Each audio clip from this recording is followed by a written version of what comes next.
I'm talking about the Jaguars and hitting on late round draft picks, and I'm doing it all in the same show. Buckle your seatbelt. Might get bumpy. I'll do it here on Locked On Jaguars.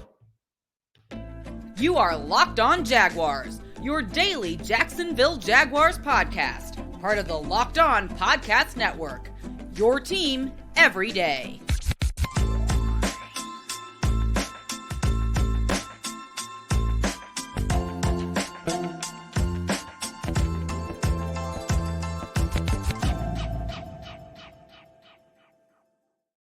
What's up, everybody? Thank you and welcome to another edition of the Locked On Jaguars podcast. I am your host of the Locked On Jaguars podcast, Tony Wiggins. We're at your team every day. We thank you for making us your first listen. Quick to remind you that we are free to subscribe to on our YouTube page. Just make sure you tap in. Pardon me right there. Just make sure you tap in wherever you get your audio podcast and make sure you listen in so you don't miss an episode. And if you're on YouTube, hit the like button, subscribe, and hit the bell. The bell gives you the notification that we are dropping another episode, and it means it's time for you to come on in. Shout out to the everydayers. We thank you for making yourself an everydayer by listening every day. And if you want to be an everydayer, just listen every day as well. All right, so we're talking about the last couple of days, we've been talking about team building, talking about how the Jaguars basically told you why I didn't think Trent Baalke, the GM, was ever going to be real good. But we're talking about, we're trying to find, now that we know he's going to be the GM, and nobody said he's going to be gone. We're going to try to find some solace within that and try to find reasons and talk about things that he has to do, things that have led me to actually believe and feel the way that I felt, that I feel about him. A lot of it's based on the past, so we'll go through a little bit today. We're talking about, in the first segment, hitting on late rounders and why it's important. Segment 2, we're going to point out some late round Jags over the last 3 years, some guys that he actually did hit on and why that's not enough.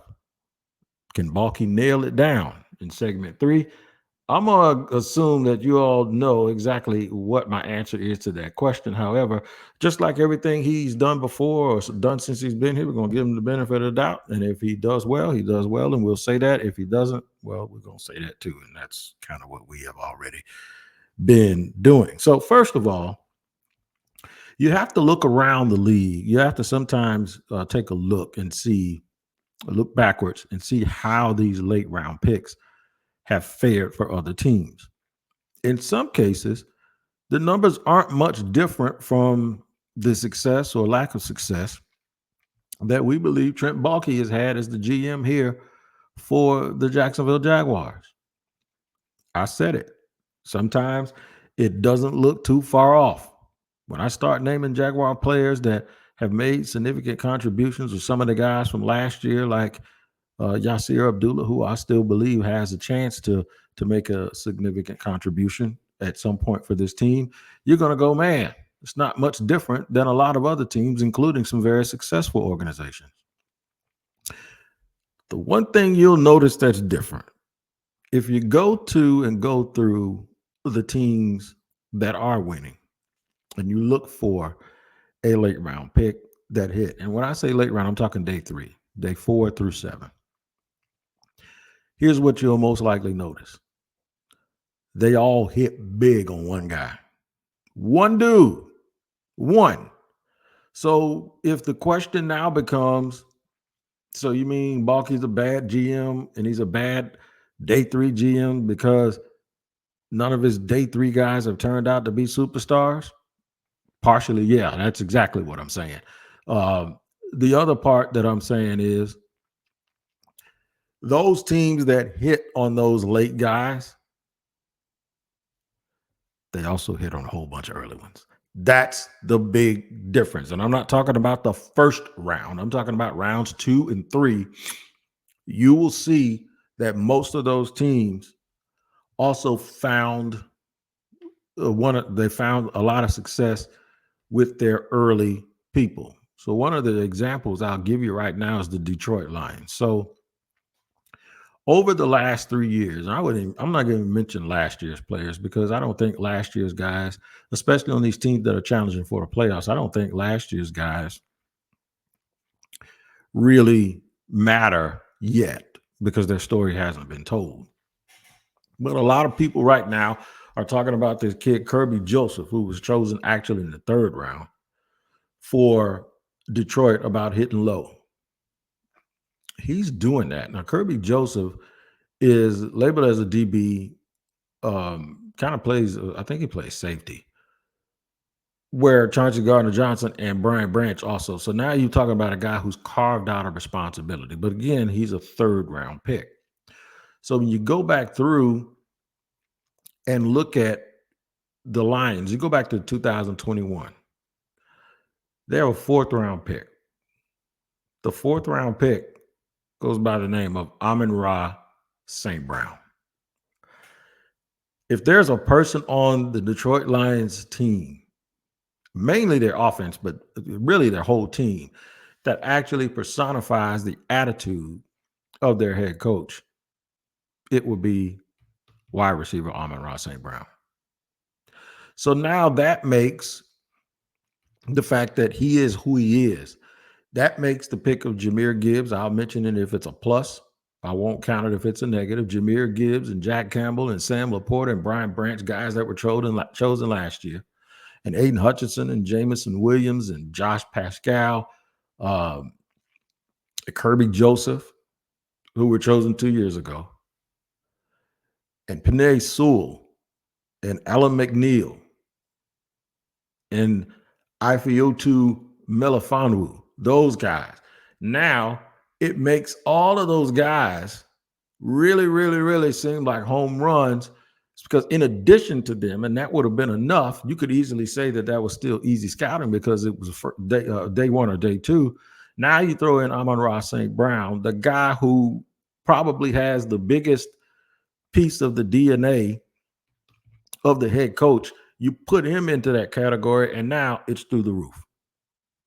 This is why it's very, very important to hit on some of those late round picks. And I mean, I'm not talking about just hitting on them to the point where most GMs are going to put those guys in position to be successful because they want to seem like the smartest guy in the room. And plus they draft them because they thought they could help them, right?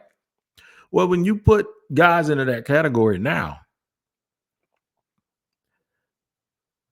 and you don't necessarily have the day 1 and day 2 success that to go along with it. And then those guys that you hit on are just okay players and solid players and developmental guys and guys you like, and you think you can have something. If you're still having a debate about them, those aren't the type of players that I'm talking about. If you're still debating about them, they're not the type of players that I'm talking about. I'm talking about the guys that are surefire starters. You have no trepidation about those guys being really, really good players for this football team. The Jaguars just don't have a number of them, and they don't hit on a higher number of 2nd and 3rd round picks in order to make their case. See, this all comes back to team building, and it all comes back to talent acquisition and eventually getting guys that can play for you. You cannot build your team through free agency, just like you can't really build your entire team in college through the transfer portal. But what you can do is find that gem of a player that you get all of that production from less than, for next to nothing salary wise, and then have that player in your team, for at least another contract after his initial contract because you re-up him. That would have been a guy like Quincy Williams. And I know some people out there believe that Quincy Williams just was a bad fit for this current regime. Let me tell you something schematically, and this is from Wade Phillips. If you have a great player, you find a way to make that great player be great for you, and you build your scheme around him. The question remains is, can the Jaguars do it? So we're going to go through and look at some of their late round gems, not only recently, but throughout history. And we'll see whether or not Trent Baalke is holding up his end of the deal or not. And that is extremely, extremely important. We'll do that in just a second here on Locked On Jaguars. Today's show is brought to you and sponsored by BetterHelp. Man, if you've ever been in a situation where you have had to get counseling and you needed therapy, there's no better place than what the word says, BetterHelp. BetterHelp is unbelievably helpful. It has been for me, and it can be for you too. Now, you can authentically be upset by sickness, illness, death in the family, divorce. There are a number of things that can lead you to the point where you need therapy, and it can be different for everyone. Most of us have bigger problems than our favorite sports team, and it's important to get things off your chest every once in a while. If you're thinking of starting therapy, give BetterHelp a try. It's entirely online, designed to be flexible and suited for your schedule. Visit BetterHelp.com/locked-on to get 10% off your first month. That's BetterHelp, BetterHelp.com/locked-on.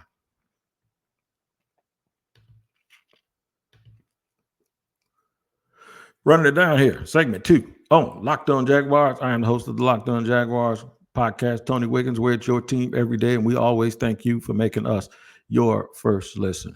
This is the latest, I believe, that I've had to crank up this off-season talent acquisition rebuild sort of group of podcasts. So it's the latest I've had to do it for a while, not last year, obviously, because this time last year we were getting ready to play another game, and I was looking forward to doing it with a bunch of enthusiasm, thinking that the Jaguars might not be in that big of a need for a whole bunch. This is where all those short contracts come into play.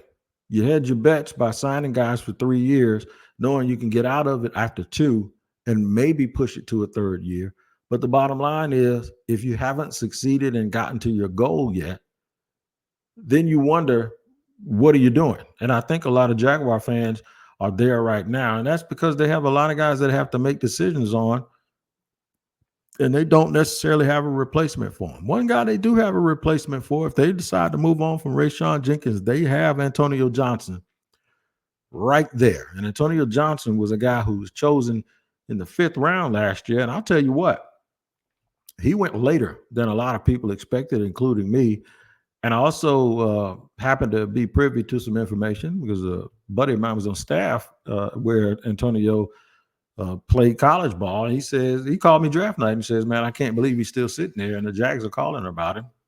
And I think he told them that the Giants were going to take him pretty soon. So they jumped up and took him, because even the Jaguars, when they called and framed the question, was like, okay, why is he still there? What's going on?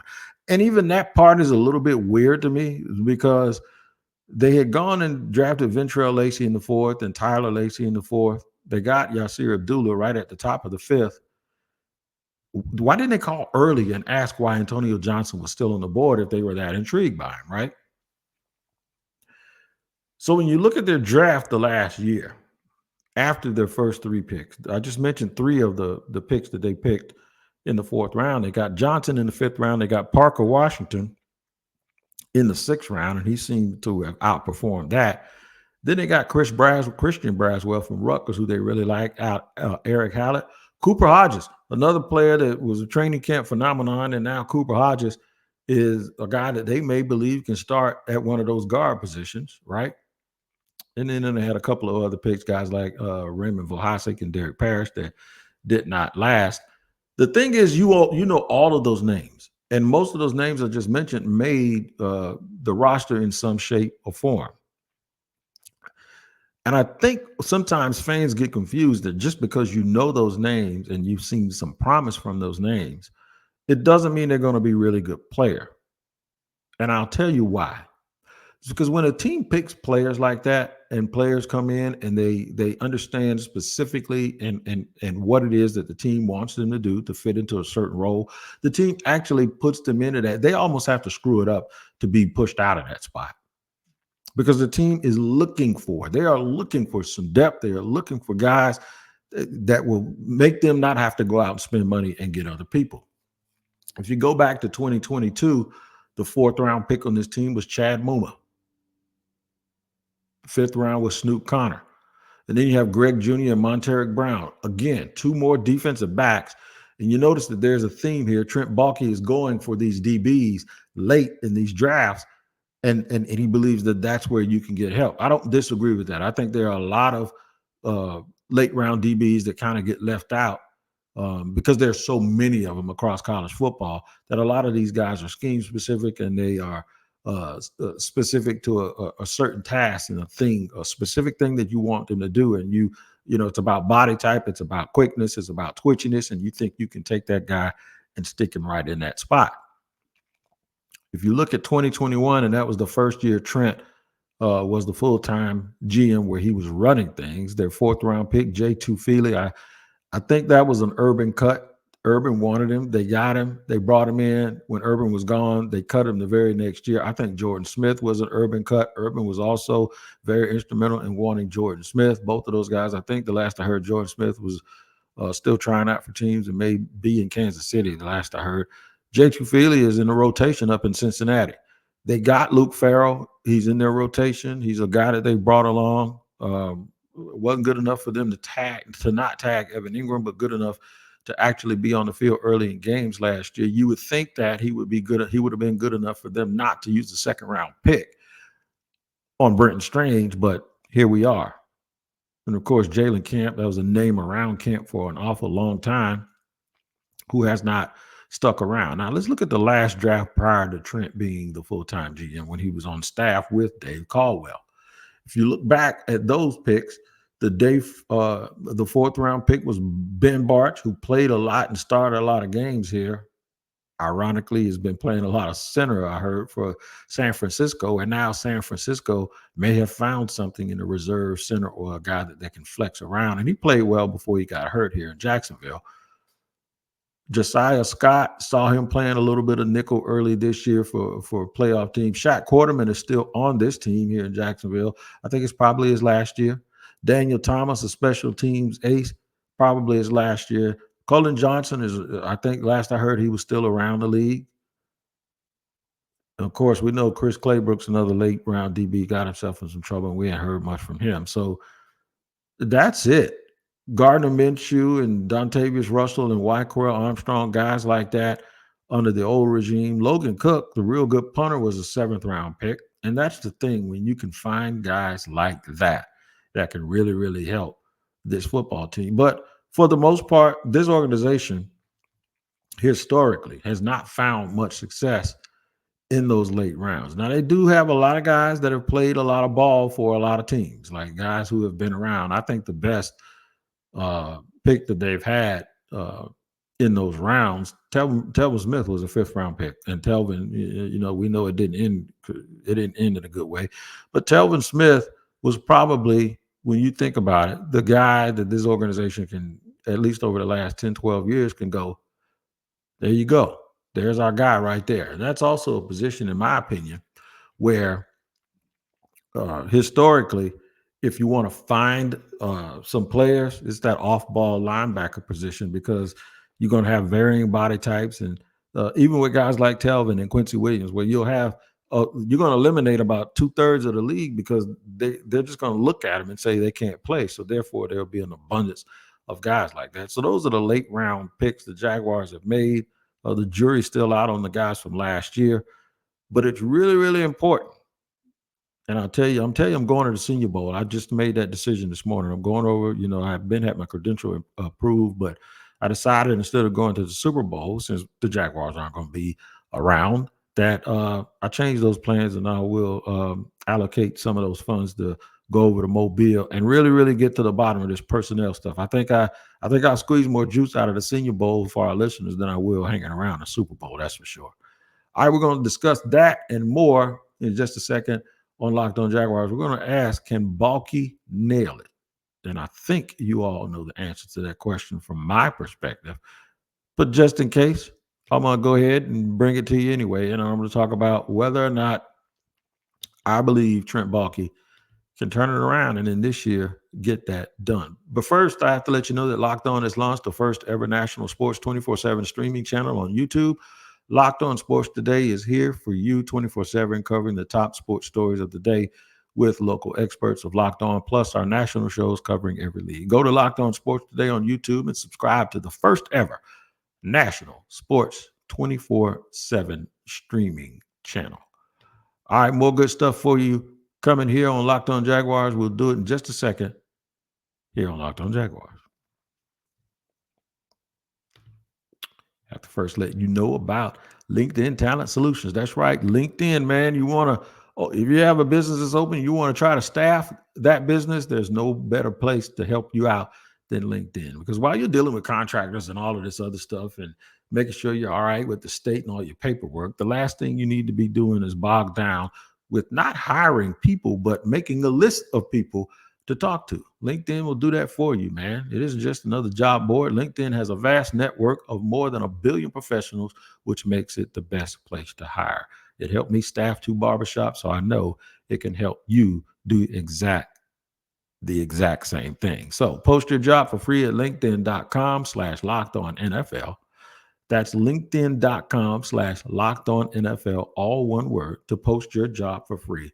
Terms and conditions apply. And I want to let you know about the Gametime app, man. If you're like me, you sometimes want to go to events, but you're like, oh, I'll get a ticket. And some of us that work in the media, we have some influence, and sometimes we don't have to pay for tickets, but sometimes we do. And usually it's too late to get a good one, or I thought it was too late to get good tickets for events. And sometimes my wife just tells me at the last minute she wants to do something. But the Gametime app is set up just for people like you, because you can see the view from your seat before you buy. All in prices will show you a total up front, and you can buy tickets in seconds with no problem, with just 2 taps of the phone. And guess what? You can get tickets 5 minutes before the game. You can even get tickets after kickoff. And that doesn't just account for apply for games. It also applies for plays, all kinds of stuff, concerts too. So download the Gametime app, create an account, and use the code Locked On for $20 off your first purchase. Terms apply. Again, create an account and redeem code. It's Locked On, all one word, for $20 off your first purchase. Download the Gametime today. Last minute tickets, lowest price guaranteed. All right, third and final segment here on Locked On Jaguars. Hopefully you guys are tapping into the Locked On Sports today and the 24/7 streaming channel that Locked On has right now. You'll see my mug on there if you do. We've been talking about hitting on late rounders in the draft, why it's so important. And then late round Jags. In a nutshell, I'm gonna answer this question whether Trent Baalke can nail it or not. No, he can't. And that's the concern that I have for me. I have no proof that he can do what he did a little bit with the 49ers when he hit on guys like Delaney Walker.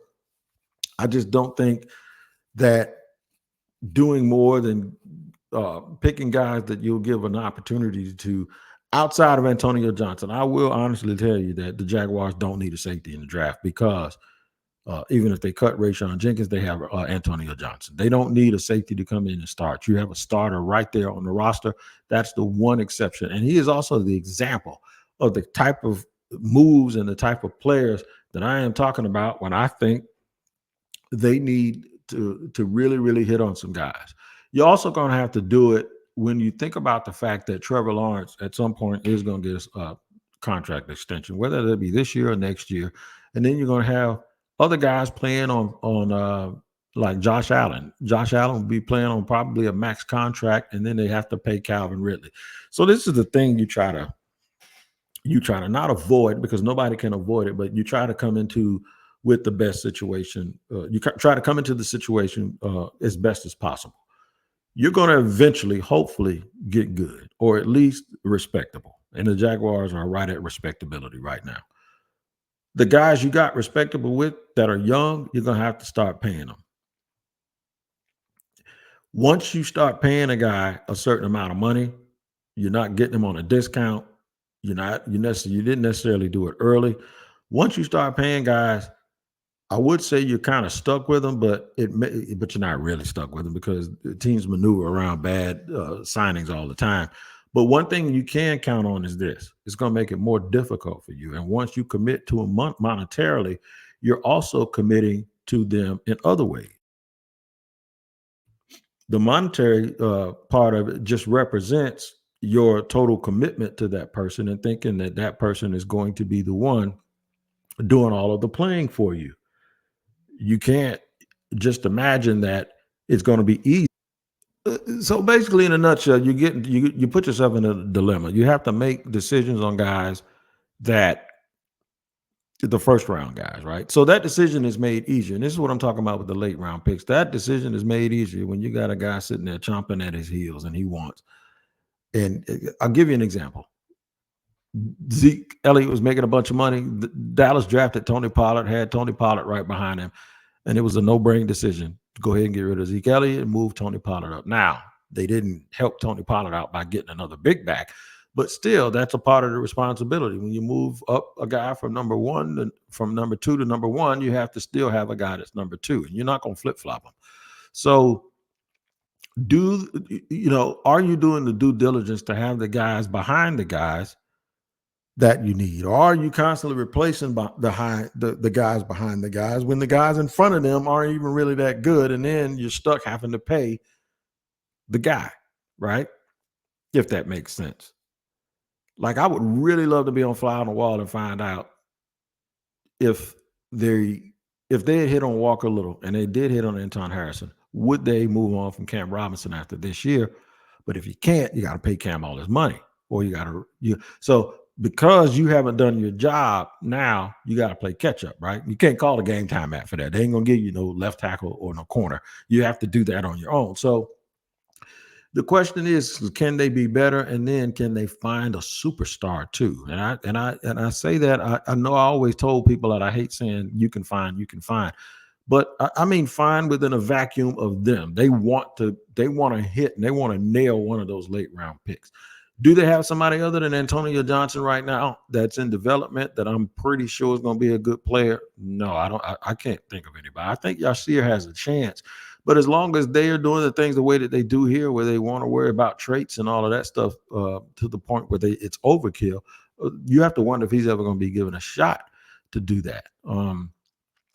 The thing is though, outside of Antonio Johnson, I can't definitively say they have anybody on their roster. They haven't developed a wide receiver. Whatever they get, they're going to have to go out and get it from somewhere else because they can't do it themselves. They haven't developed an interior line. If Cooper Hodges comes in and he plays well, then I'll come back and apologize. But and see, when you sitting here basically cherry picking one or two guys, that means at some point they didn't do it. And that's where we have to realize the Jaguars are. And history tells us with Trent Baalke, they ain't going to do it. So that's why it's a little bit disheartening, but we sit and we try to make the best of it. So thus, my decision to attend the Senior Bowl this year is to go and look myself and see what they're looking at and see if I can see them. I remember one year I went over there and the Jaguars didn't even have any. They had nobody over there even watching those guys. If they did, it wasn't none of the heavy hitters because I asked around who was there from Jacksonville. And they said there was some people there, but it wasn't any of the top brass. They have to start paying more attention to these picks because these are the guys, the Tank Dells of the world, that are catching touchdowns all over their head and they don't have no answer for it. So hopefully the Jaguars will figure it out and they'll get it and they'll do what everybody else in the league does, be a copycat. But if you're just going in over there and you're drafting guys based on traits alone, then the Senior Bowl probably won't work out for you because measurables are what they are. But whether or not somebody's a dog or not really is where you find out when you start vetting these players. So hopefully the Jaguars have more of a blue collar approach to it and can get down and dirty and get some of those blue collar guys on this team. Good luck. Make sure you tap into Locked On Sports Today. It's their 24/7 streaming channel. New, the only one, the first. That's right, the first ever Locked On Sports Today 24/7. Covering the top sports stories of the day with local experts of Locked On, plus our national shows covering every league. Go to Locked On Sports Today on YouTube and subscribe to the first ever national sports 24/7 streaming channel. I'm going to look at the Senior Bowl rosters, and I'm going to go through it tomorrow and tell you guys that we should look at. And then I'm going to tell you to look at it and tell you to tell me the guys that you want the Jaguars to go after. We're going to do all of that, man. Until then, y'all take care. And thanks for joining me on Locked On Jaguars. We'll be here every day because it's your team every day. And we'll see you next time.